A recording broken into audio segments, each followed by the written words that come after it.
lying about the posted wait times? I'm at Magic Kingdom to find out. Today, I am headed to some of the most popular attractions in the Magic Kingdom, and I'm gonna ride Standby and see if the posted wait time is accurate. We'll share tips and tricks on how to best avoid long lines along the way, but let's get to standing. B-roll down Main Street, B-roll down Main Street. I tell you what, friends, there are no calm days anymore. There is a rare slow day, and one of the questions I get asked the most is when to come. Is this a good time to come? Is that a good time to come? And I used to have answers for you, but ever since the closure and the reopening and people trying to figure out when it makes the most sense for them to come, and it is very hard to predict when it's going to be quiet. Now, January is normally a very calm time, and it's been very busy recently. So the best advice I can give you when you're trying to figure out when to book is avoid national holidays, avoid spring break, avoid Run Disney race weekends if possible, avoid the summer. But hopefully you'll hit some good times. And hopefully, shameless plug, if you've watched enough of our videos, you'll have a great time no matter when you come using our tips and tricks. We're headed to our first attraction to jump in line, but first things first, I need coffee, so I'm gonna share one of my favorite coffee hacks. I have mobile ordered coffee at the Friar's Nook, and they do sell Joffrey's cold brew if you want cold brew, but I'm cold, so I'm getting just a plain hot coffee. All right, the first line we're going to today. Seven Dwarfs Mine Train. So it's posted at 70 minutes. Let's find the bet. Do not pet me, I am working. I feel the same way, dog. All right, here's the back of the line. Now, Seven Dwarfs Mine Train is a very popular attraction. It's a fancy ride, so if you want to skip the line, you're gonna have to pay extra. And it was already sold out around 9:30. So if you're gonna want to pay extra for it, you're gonna want to move quickly. But we are officially at the end of the line. Let's start the clock. One good thing to note when you're entering the mine train queue is when you enter the real part of the queue, like when you pass under the side, there's a cast member there asking if everyone's in your party, and if they're not, like if someone went to get a drink or to the bathroom, they'll make you wait to the side till you're all together. So just don't run off right before you get in here. This portion of the interactive queue is back where you can touch the gems and they'll light up. So it's good to know you can touch stuff a bunch of other people have touched again, I guess. Headed inside to the vault. Going in on 38:30. So about 40 minutes. I don't think this will be a full 70 minutes, but they are moving very slow because they're prioritizing those with the lightning lane. However, it seems like per usual, this one may be a little overestimated. Basically what happens when you're in standby is you start and stop a lot. It doesn't move very quickly on some attractions like this one because they're prioritizing the lightning lane. They'll let in all the lightning lane or a bunch of the lightning lane people, and then they'll let in a group of the standby people and so on and so forth. So these lines don't always look that long, but they can take a long time because you're not constantly moving.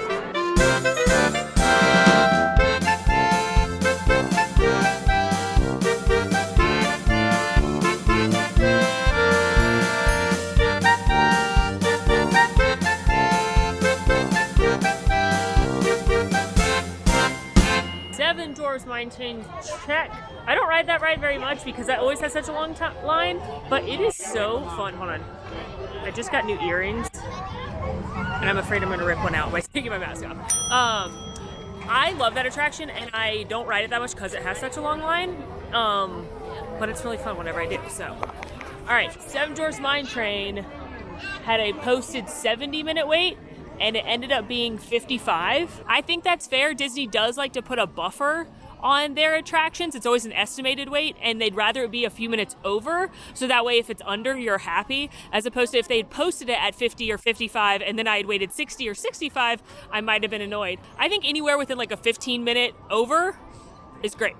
And now I am headed to one of the most dreaded lines in all of Walt Disney World.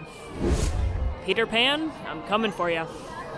Peter Pan's flight has a 75-minute posted wait, so let's see if that's true. The last time I rode Peter Pan's flight when it had this long of a post to wait, it was absolutely true. But it doesn't seem too busy right now. However, this line can be deceiving. This attraction suffers from having a lightning lane a lot because it has a low capacity and it's very popular, and they prioritize the lightning lane. The standby line gets very long. Now, before you start yelling about Genie Plus, I will remind you that this happened with FastPass Plus too. This is just what happens when you add an additional line at some of these attractions that have a low capacity. The standby lines get very, very, very long. You see it a lot here, you see it a lot at Frozen Ever After, Flight of Passage. It's just how it works when you've got two lines. Update, it's been 17 minutes and I'm here in the very first room of the queue.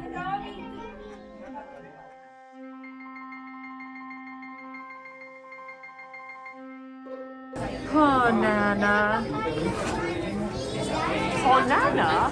Oh, Father. 42 minutes, and we're just now in the nursery. It's the loudest queue of all time because of all the children crying and my inside crying. Is that it's interactive through the Darlings nursery. So, like, there's Tinkerbell. You'll see her flying around. Up ahead, there's like this cool effect where you can have butterfly shadows laying on your finger or ring bells.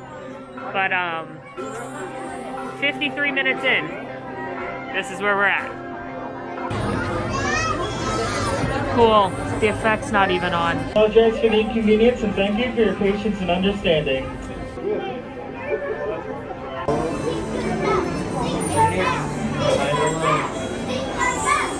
So close, but yet so far. We are officially over the 75-minute mark, and now there's children chanting for Tinkerbell. So, things are going well.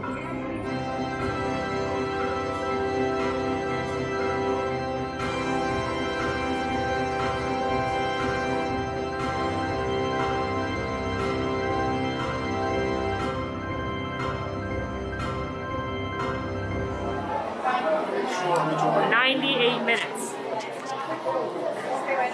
98 minutes is how long I just waited for Peter Pan's flight. Was it worth it? No. Do I love that ride? Yeah. Would I recommend waiting 98 minutes for it? I wouldn't recommend waiting 98 minutes for most things. Woo! Alright, let's talk about it as we head into the most crowded part of Magic Kingdom. So, Peter Pan's flight is incredibly popular. It's always been incredibly popular. It's been open basically since the beginning. And it has a very low load capacity. And so because of that, along with them prioritizing the lightning lane, it gets really long lines. It is now posted at a 95-minute wait, which is pretty accurate. And they did tell us it was going to be longer than we expected, so. We're headed now to Haunted Mansion, which has, in my Disney experience, a posted 40-minute wait.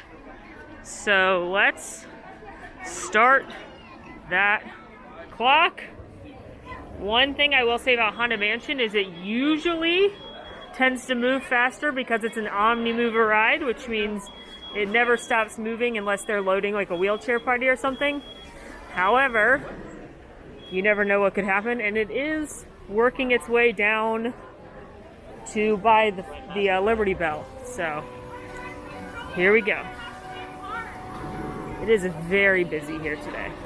I do love the Haunted Mansion, and it is certainly one of the most popular rides in all of Disney history. You can usually get on this one without too long of a line, though. 45 isn't terrible compared to the rest of the waits in the park, but you can usually get on it for even lower if you keep an eye on the wait times. 35 minutes, and I've entered the extended queue, so it should be pretty close to 40 is my guess. One of my favorite things about this extended queue is this little riddle right here. Liberty Bell, could you be quiet? It's actually a riddle of who killed who, and you can figure it out by reading the plaques and then looking at the different characters. I'll give you a hint for the next time you're in here. Start with Birdie. 41 minutes in, and I'm headed into the pre-show, which is when Disney officially stops the clock. So we're gonna call this one at 41 minutes.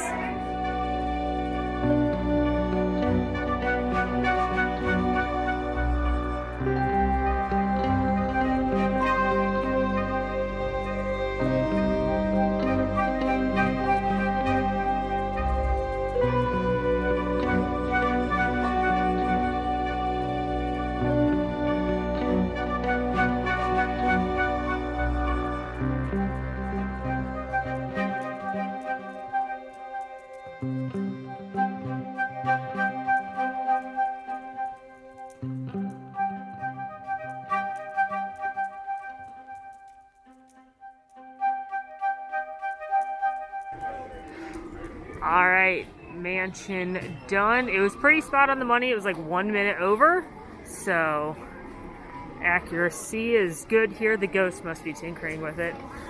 It's starting to sprinkle a little bit, so I'm gonna head over to Tomorrowland to do a few more attractions where there are indoor attractions we can do. Let's go check out the other fancy ride in this park, Space Mountain. On My Disney Experience, it says it has a 50 minute wait.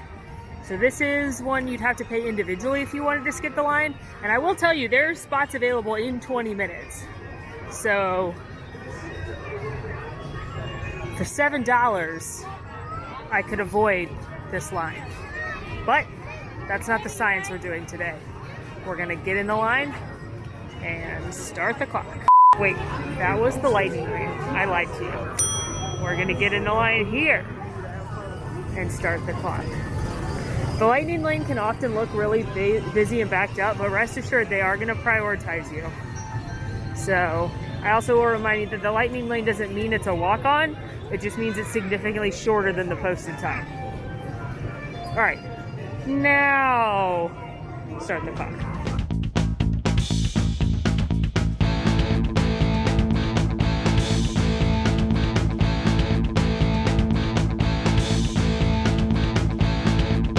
Just made it inside. Trying not to slip. I'm very accident prone, so falling down's like my nightmare. It's been 16 minutes and I'm inside.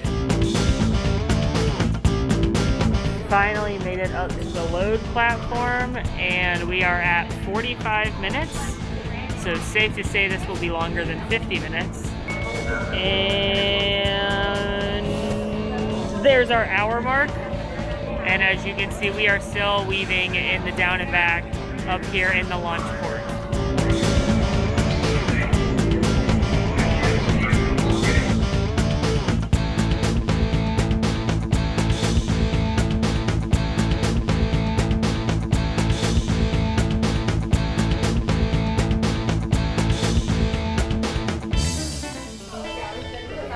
Space Mountain took 73 minutes, posted 50, so almost 25 minutes over. It still says 50, and look how long it is. It is absolutely much longer than even when I went in it. The thing about Space Mountain is it's also indoors. It's a very muggy, rainy, cloudy, overcast, gross day. I also got in line like right when it was raining, which does tend to increase how long the line is, but it is also just a wildly busy day, and this is how it's been recently. And unfortunately, it was a longer wait. So a lot of people have guessed and surmised that Disney is posting higher waits to incentivize you to buy Genie Plus. But as you can see on half of the attractions, it's been significantly over the posted wait. Before our next line, I'm gonna need another coffee, but to keep things consistent, I'm gonna time how long it takes to get it. It took 23 minutes to acquire happiness in the form of a coffee. And now I'm headed over to Piratas del Caribe, which is my favorite ride here. It's been waffling between 45 and 65 minutes all day. So let's go see how long it takes. All right, Pirates of the Caribbean has dropped the lowest. I've seen it basically all day at 40 minutes. Still pretty crowded. So let's see. Pirates is one that will spike throughout the day and it'll stay pretty solid between like 45 minutes to a little over an hour for most of the day, but you can sometimes catch it in the, like right now it's about 6 o'clock, so it's dropped a little bit. This is a time that sometimes people have left because they want to go have a rest or they've gone to dinner somewhere. So this is probably a good time to try and ride some rides. It's also cold and rainy today, so a lot of people might have just given up. But clock started. Let's see how long it takes to find Captain Jack. 14 minutes in, and we are inside the fort. Yay! I'm back outside again, so that was short-lived. All right, we're back inside again, and our time check is 23 minutes. One thing to keep in mind is that you're probably going to end up waiting in line for something at Disney World, whether or not you get Genie Plus. There's just going to be lines for things, so it's always fun to have a few things prepared to do while you're waiting in line.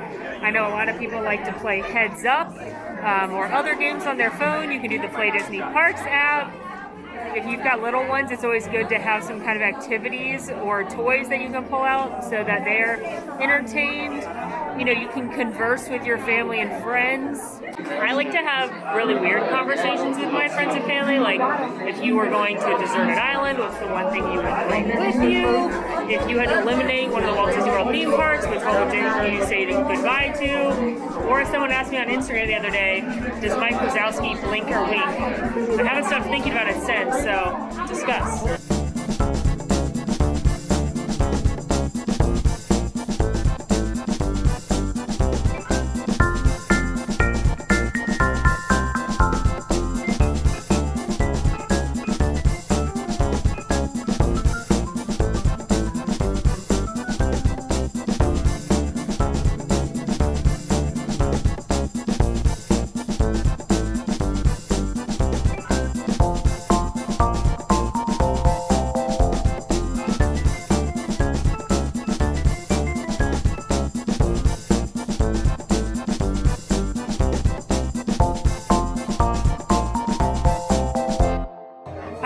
Is 40 minutes on the dot. Like I said, you can probably get on that one with a lower wait in the mornings or the evenings. That's what I keep saying. The line is so long right now. It goes all the way out there, almost to Frontierland. So I bet it's going to go up from 40. But it's just a really busy day. Let's take a look at the wait times as we head to our last attraction. I've pinned all the top rides in the park that I was looking at today. Big Thunder Mountain is 45. That's where we're headed. Buzz is 30. Mansion is 55, Small World's 25, Jungle Cruise is 70, Winnie the Pooh is 45, Peter Pan is 85, Pirates is 40, Mine Train is 105, and Space is down to 30. So if we've learned anything, it's that you should wait on Space Mountain, I think. But let's go test out Big Thunder Mountain Railroad. I will say, I think having Splash closed, this is not the Princess and the Frog refurb, this is just the annual water ride maintenance they do. Having Splash closed is definitely impacting the wait times, especially on rides like Big Thunder Mountain Railroad and Pirates, because when you close one big attraction, all the people that would have been lined for Splash got to go somewhere, so they're going to go to attractions nearby or other thrill rides. So that can definitely impact your wait. But also, gorge. Hold on, I gotta take a picture.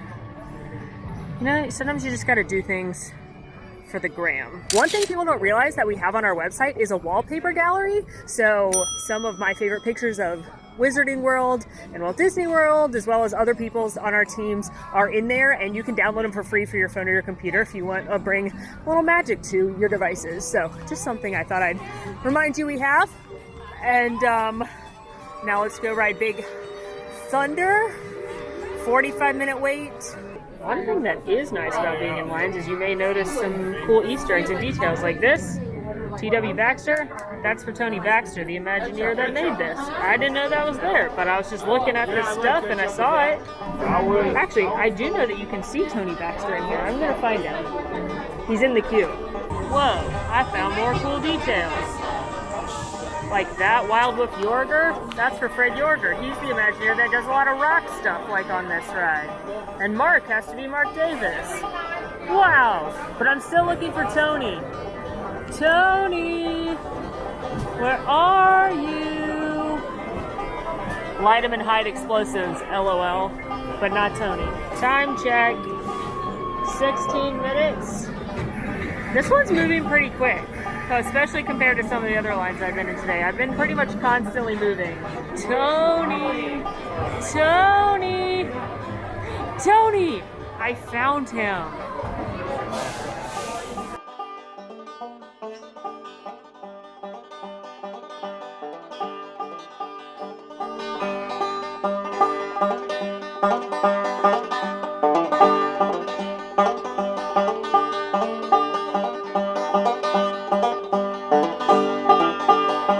Big Thunder Mountain Railroad ended up being 26 minutes, which is like 15-20 minutes under the posted wait time. Which means, of all the rides I've done today, I've done 6. 2 have been about 15 or so minutes under the posted wait. 2 have been basically right on the money, and 2 have been significantly over the posted wait. What did we learn today? Well, we learned the wait times are a little all over the place. I think a lot of this is growing pains with reevaluating the lightning lanes and figuring out the pace of how many they're letting in through each lane. Just know they are always going to prioritize the lightning lane. So if you want to get through these attractions as quick as possible, Genie Plus is your best option. But based on what we've seen today, I don't think Disney's lying about the wait times. I think they do their best to get as accurate an estimation as possible when they put out that wait time. Remember, it is always an approximate wait time, so we've seen definitely some swing in either direction. But ultimately, Disney would rather have it be a little bit higher, so that way if you ride it lower, you're happy.